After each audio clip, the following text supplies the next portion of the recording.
Welcome everybody. We're at the Hero Hounds first podcast ever, and we're going to be dealing with a big issue in dogs' health, and that's gut health and gut biome and all things gut.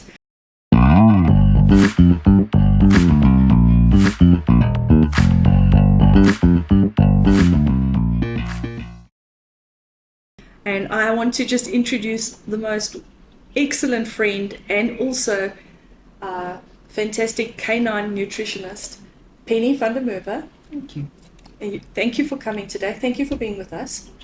So Penny, please tell us a little bit about yourself. So, I am a canine nutritionist. I own Woofable.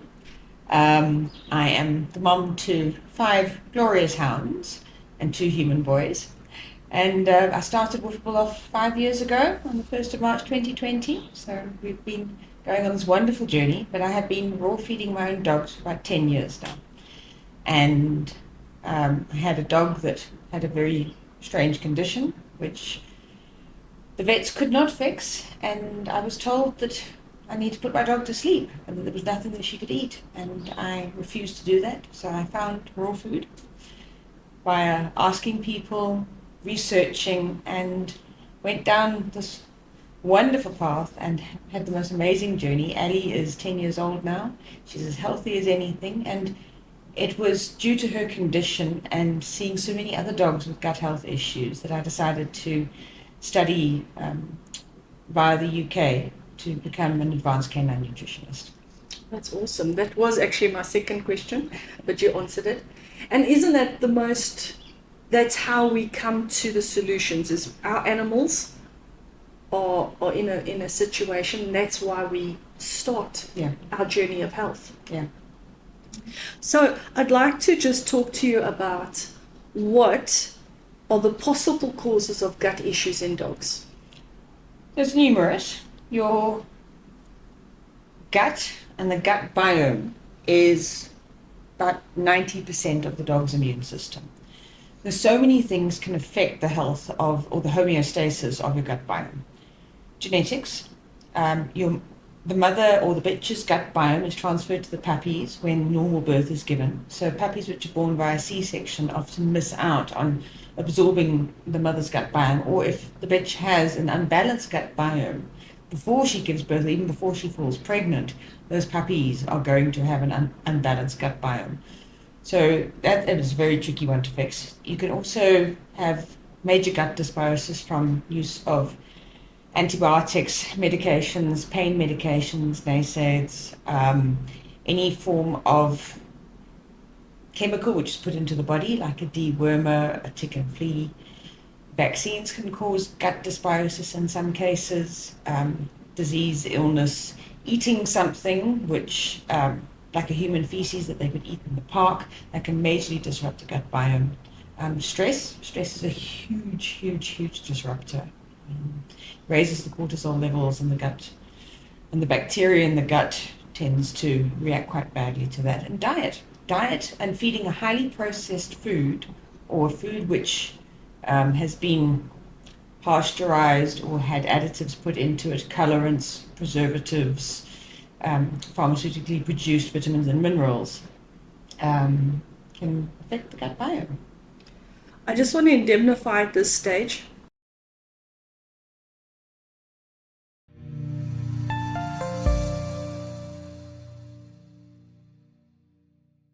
How would the symptoms of gut issues present themselves in the dogs?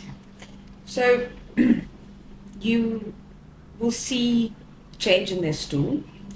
A dog's ideal stool should be nice cigar-shaped or rocket-shaped single stool coming out. Dogs which have got gut dysbiosis will often have maybe diarrhea in the morning, constipation in the afternoon. They'll have little pellets coming out the back. You'll have anal gland issues, scooting, and often people think that the scooting is worms, and it's not. It's impacted anal glands, which can come from gut dysbiosis. Dogs tend to lick their lips. They'll get hiccups. Their coat condition will be bad. You'll see recurring ear infections. infections in between the pores. These are all linked to the gut and a failing immune system. I agree, because that's the reason we started Sherlock on a raw diet, was his ears were chronically infected. And it just went on and on and on, and eventually, you can only go to the vet so many times, and the vet keeps saying, oh, let's flush the ears, or let's do this, and you eventually go, there's something wrong, what's the root cause? And I started doing research, and that's where we found raw food, and that's when we changed his diet. It made a big difference. So tell me something before we move on to possible solutions. Are there other symptoms that dogs can show besides, stool and the normal signs that could show that the gut balance is out of balance?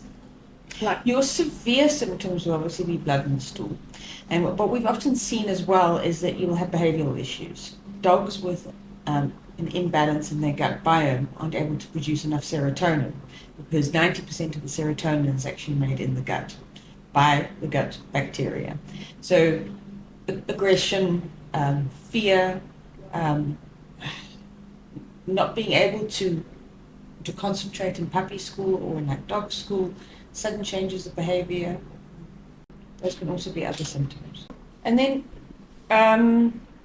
you could also see that they'll have either massive weight gain or weight loss quite quickly and quite severely. They could be of lethargic, not wanting to go out on their walks, excessive panting, but that would be a very, very severe case. Okay. Yeah. Oh, that's good to know. Is there specific breeds that are more prone to gut issues than other breeds of dogs? Yeah. Some of our designer breeds that we're seeing coming through now, Yes. the Frenchies, Doodles, Labradoodles, your highly pedigreed dogs, where we've got such a small breeding circle, tend to have more gut issues than others. Schnauzers have major gut issues quite often, and your working dogs and your sled dogs, Huskies, your Malamutes, those wolf hybrid dogs, they all have major gut issues if they're fed a highly processed diet.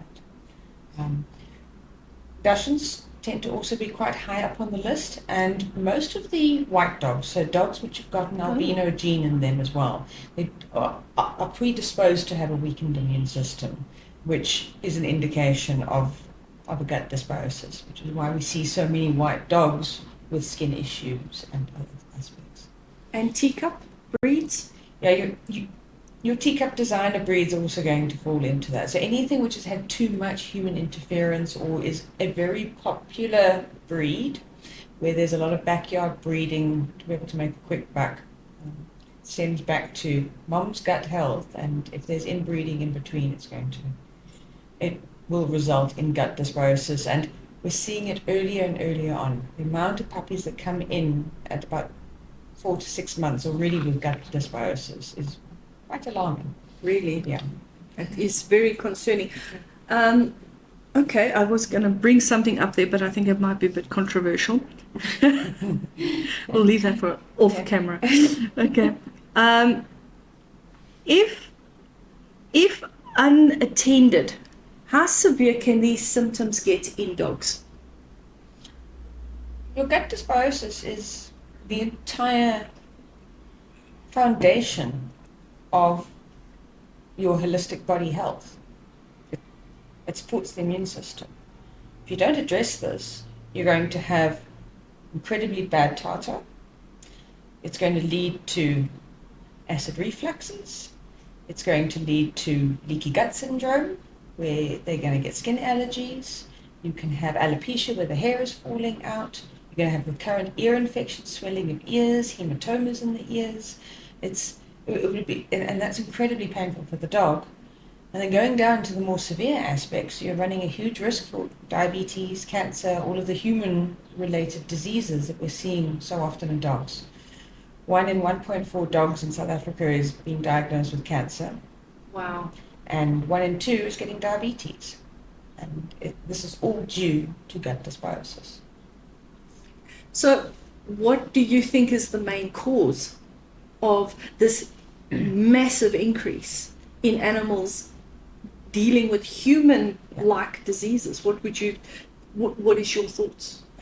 In my opinion, it is the way that we live. We're seeing humans in the cities getting sicker and sicker. We're seeing dogs in the cities following that same path. People are living a highly stressed life. The pets are put into stressful situations, whether they have to go to doggy daycare, they're being left at home alone, and then on top of that, we are just throwing dry dog food into a bowl, and that it's highly processed, and it's not meant for a carnivore or a scavenging animal to eat dry biscuits, which is made from GMO products, and there is highly rendered meat meal and too much plant matter in it that the body can only use at about 20%. We aren't feeding them real food. If we had to eat, we say it over and over, I think every single podcast, if we had to eat a bowl of Kellogg's cornflakes 3 times a day, we would not have seen 40.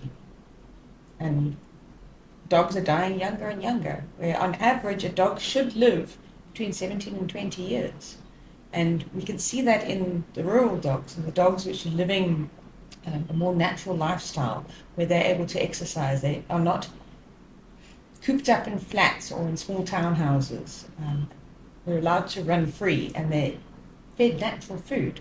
And those dogs are living to over 20 years old. And unfortunately, our city dogs are considered geriatric when they're 7 years old, which is so sad. But yeah, it's you can see it. I mean, when we grew up, we never heard of dogs. We possibly maybe the bull terriers would get cancer of the nose, skin cancer because of the sun. But I didn't hear of dogs getting cancer, and I definitely didn't hear about dogs getting diabetes.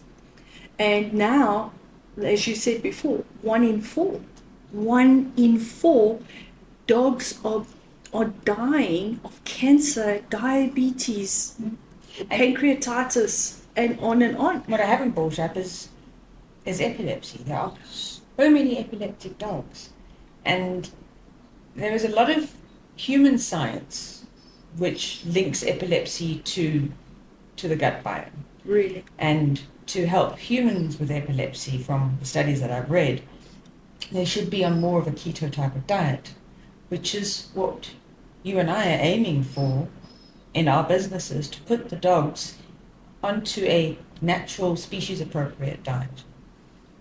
Yes. And it would sort out most of the problems, really. It's this over-processed food. So I just want to touch on, what type of diet do you recommend for dogs with gut issues? I am a hardliner when it comes to dogs' health. You're going to feed them healthy food. I get that people have cost constraints, so I will caveat it by saying that some fresh is better than no fresh, but you have to have fresh food in the diet. It is a non-negotiable.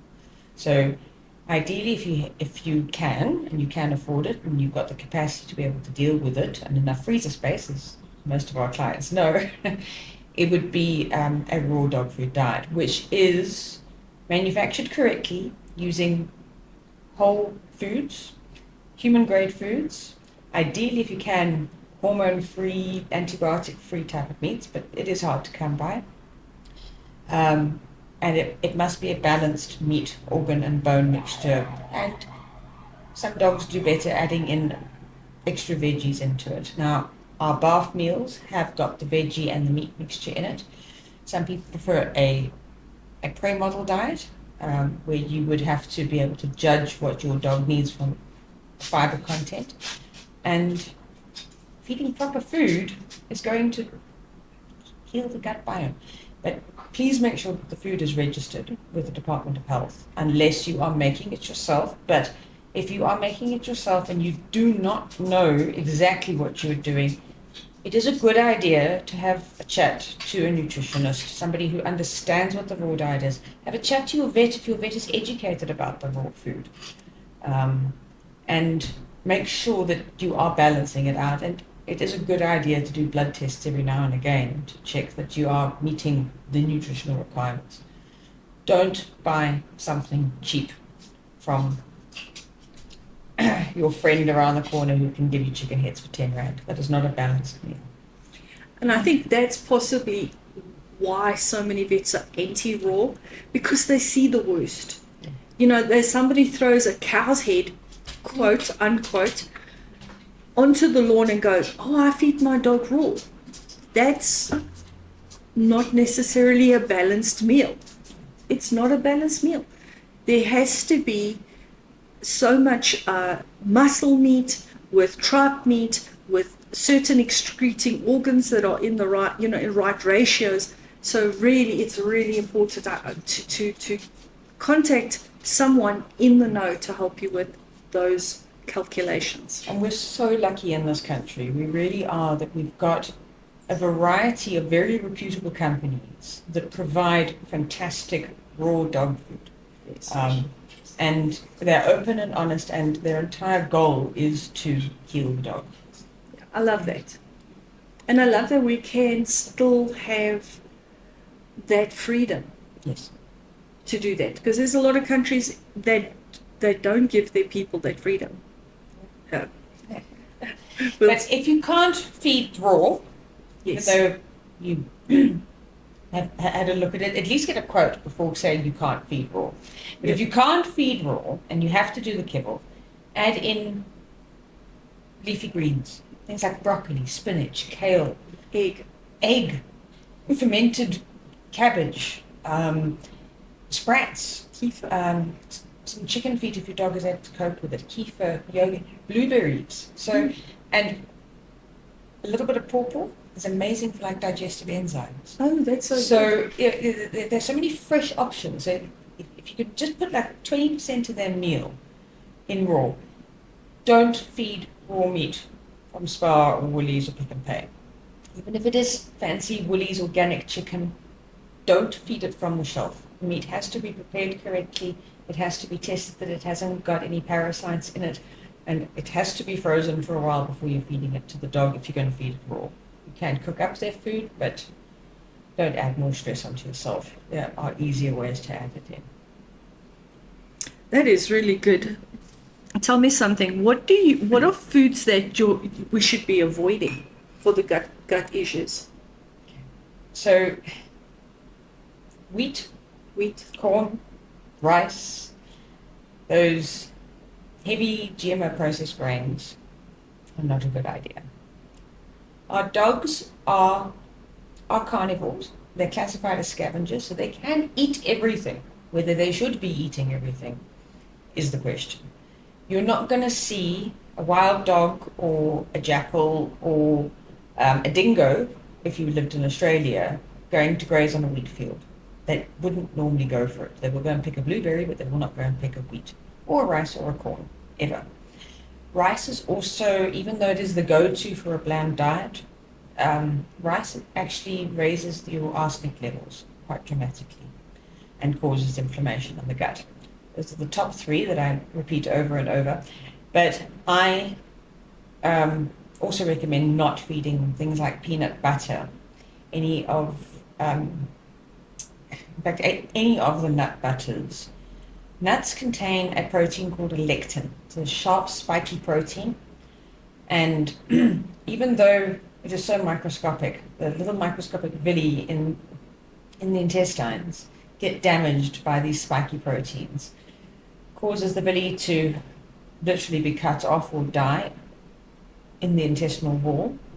And the proteins leak through into the bloodstream, which causes an immune response, which is why we see so many dogs with an imbalanced gut biome having skin and hair issues. So nuts are off the table. Definitely peanut butter. It is not a treat and it's not good for them.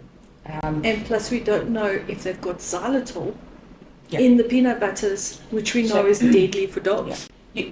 you've obviously got your poisonous foods as well. So no onions, no grapes, no sweeteners, no dark chocolate, all of that list that everybody has seen. No raisins. Raisins are incredibly bad, so don't go and feed the dogs mince pies or your fruit cake. But those are quite well known. I also wouldn't feed things like potatoes. They're not great. It is a nightshade. Tomatoes are not too fantastic for dogs either. And then just watch on the fruit. So things like apples and carrots dogs do love, but it can be quite high in the sugar. Absolutely.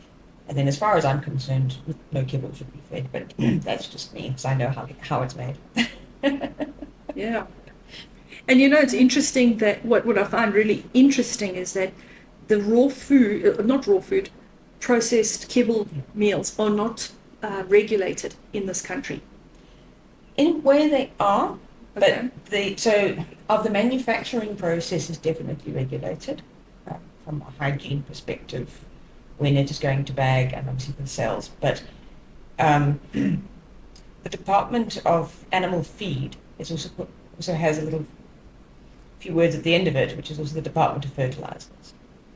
And there is a reason for that. So the rendering plants get the dead, diseased, and dying animals delivered to them. And the fertilizer companies come in first, and they take what they want. Whatever is left over gets turned into companion animal feed. Exactly. Yeah. It's quite scary. And then tell me something, what are the benefits of probiotics, fiber supplements for dogs and for their gut health? So your probiotics help maintain or heal an imbalance in the gut biome. When you're feeding a real food which has maybe got green tripe in it, you're actually pretty much covered with your probiotic need unless your dog is gut sick. So if they've had antibiotics, if they've had vaccines, anything which is going to disrupt the gut biome, or you've gone away on holiday or you've left them with a pet sitter, it's a good idea just to add in extra probiotics to ensure that you're not going to go completely out of balance. The important thing with probiotics is that they should be fed on an empty tummy, ideally an hour or so before a meal. They are at their most effective when fed like that. But what is even more important in probiotics is prebiotics. So your prebiotics is your insoluble fiber, stuff like slippery elm bark, some oats occasionally, your alfalfa, a little bit of lucerne. Those prebiotics is not for the dog, it is for the gut bacteria because they feed upon the prebiotic. And when you're feeding the good fiber in, the good bacteria is allowed to grow more, which counteracts the bad gut bacteria in the gut, which don't actually need to eat the fiber because they eat the sugars. So the more fiber we're feeding, and older dogs tend to need a little bit more fiber than the younger ones. I definitely see that. Yeah. All right, and then just want to ask you, how much and how often should I be feeding my dog or these healthy foods, probiotics, and also what are your thoughts on overfeeding? I say to all of my clients, you feed the dog in front of you. And if you're a loving pet parent, which I'm sure everybody is who is watching this, you know your dog better than anybody else. So what your dog needs, you are able to judge. Some dogs do better on a once-a-day feeding, especially your working dogs, your high-energy dogs, your agility dogs do better on a once-a-day feeding. And strangely enough, a lot of Labradors actually do much better on a once-a-day feeding, even though the Labrador is not going to be impressed to hear me say that. But saying that, as your dog goes through different life stages, that can also change. Sometimes a young dog is okay on once a day, and as they age, that blood sugar is going to change like during the day, and they might need a twice-a-day feeding. Puppies, up until 4 months, must always be fed 3 times a day. That is a non-negotiable.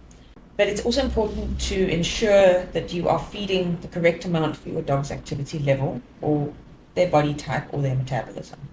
So again, every dog is different. You have to work that out. But our guidelines of the way we advise people to feed, especially from a raw basis, is a good place to start. And it's very important to look at your dog's body condition score to see where they're at.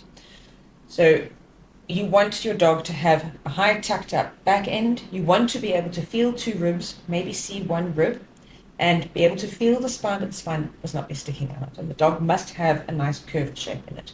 You should also be seeing muscle development on the hind legs and in the shoulders. And then you know that your dog is actually at their ideal. A hard-working, active dog needs between 3 and 5% of their body weight daily.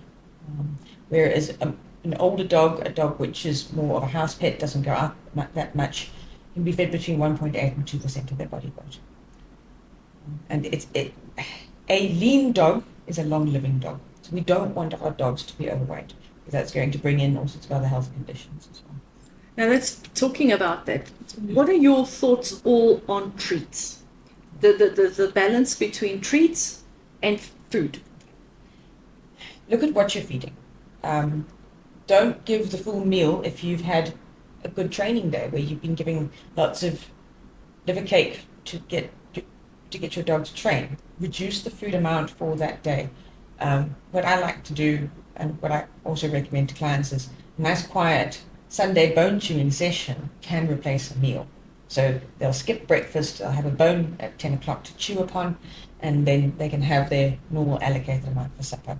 You should not feed more than 50% of their daily food requirement in treats.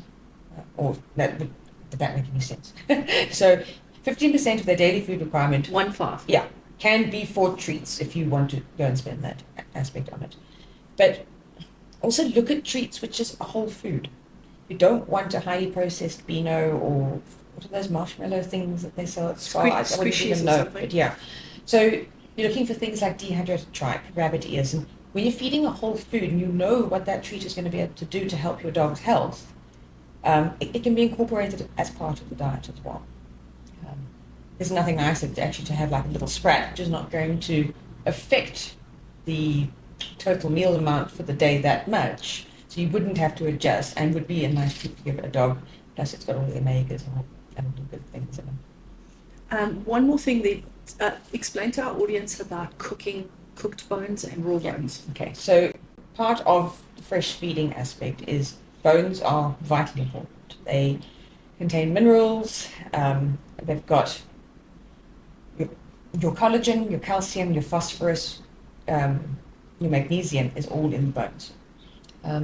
Your non-weight bearing bones, like your chicken wings, your duck necks, chicken necks, is mostly like a cartilage type of bone and can be chewed up and eaten in its entirety. And then your larger bones is excellent for your dental health, your jaw health. And when a dog is chewing for an extended period of time, they release serotonin, which helps calm them down. So you've got a tooth cleaning and a feeling good chew. Definitely helps for anxiety and behavior. But a bone must remain a bone. It has to be raw. If you've ever broken a chicken drumstick in half, you can see that spongy aspect when the bone is raw. That the body can recognize to be able to digest. The moment you cook it, it splinters, or it completely denatures and changes structure. And those splinters is what is so dangerous. So lamb bones do it, pork bones do it, beef bones can do it, but you never, ever, ever take the chance of feeding a cooked bone, because the body doesn't know how to digest it.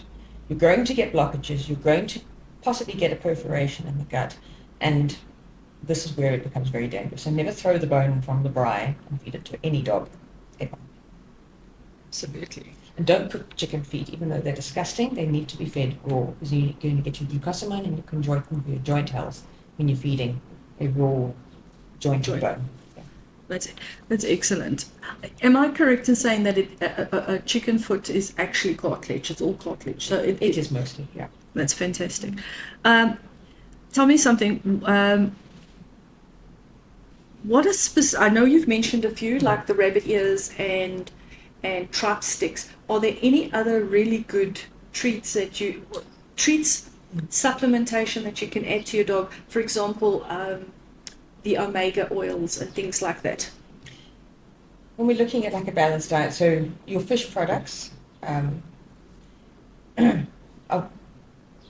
feeding sardines, sprats, your green lip mussels, those are all amazing for your omega-3, and they have anti-inflammatory benefits on it as well. Oils to add in an omega-3 are all the rage for both humans and dogs, but it is always better to feed it in a gel capsule form. Because when the oil comes in a bottle, even if it's a pump bottle, it doesn't matter if it's brown or green or black, the oil in those bottles is going to oxidize after a few days and become completely and utterly pointless.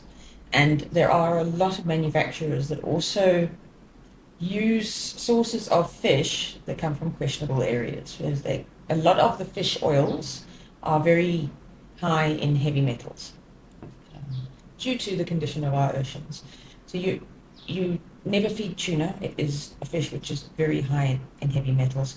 You want to feed things like krill or small fish which don't have that opportunity to absorb too much of the pollution which is in the ocean.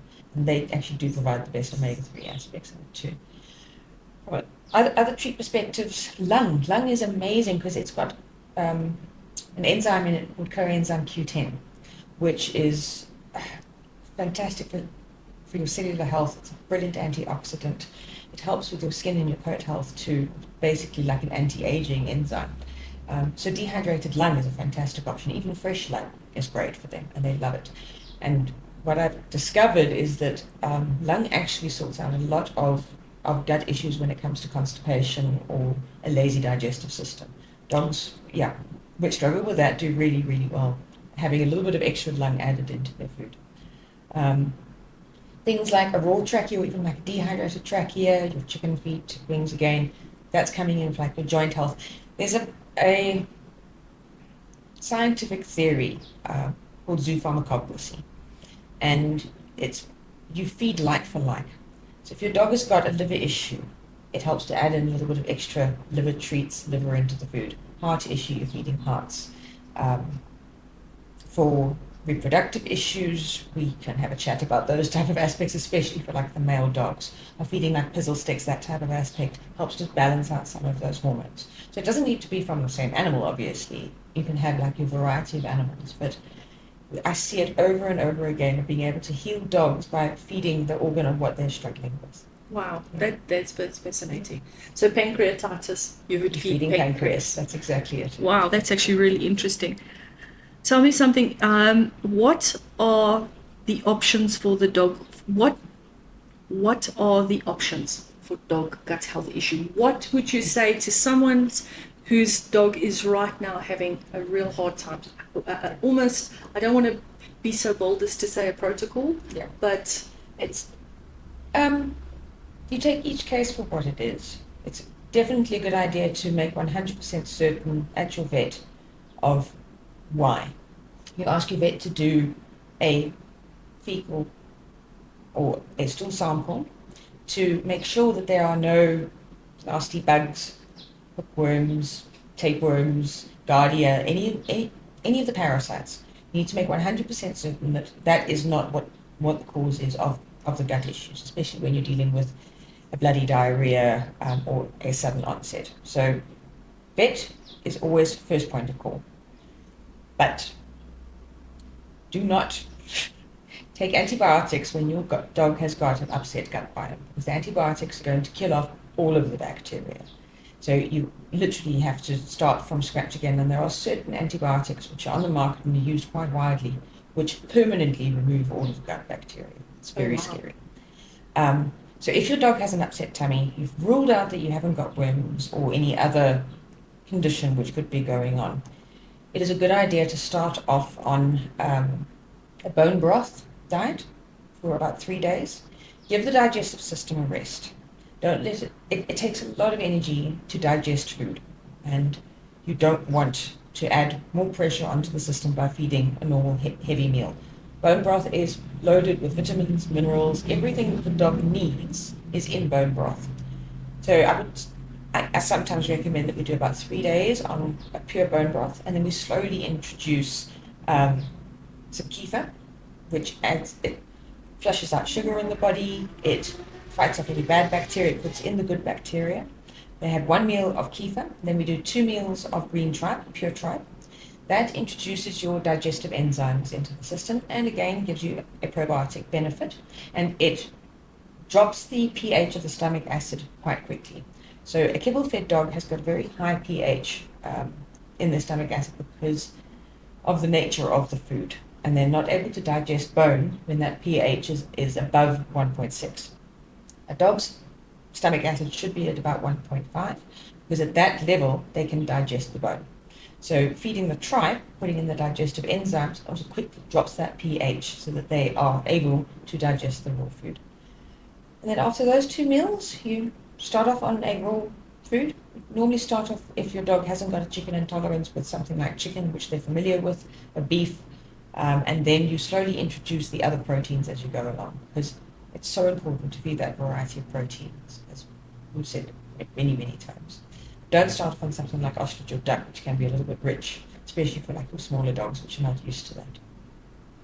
And then dogs which have got major gut dysbiosis, after they have done a change of diet, we've maybe followed that previous protocol and you're not seeing an improvement, we can add in many different herbs and supplements just to be able to support them through that, but you do that once at a time.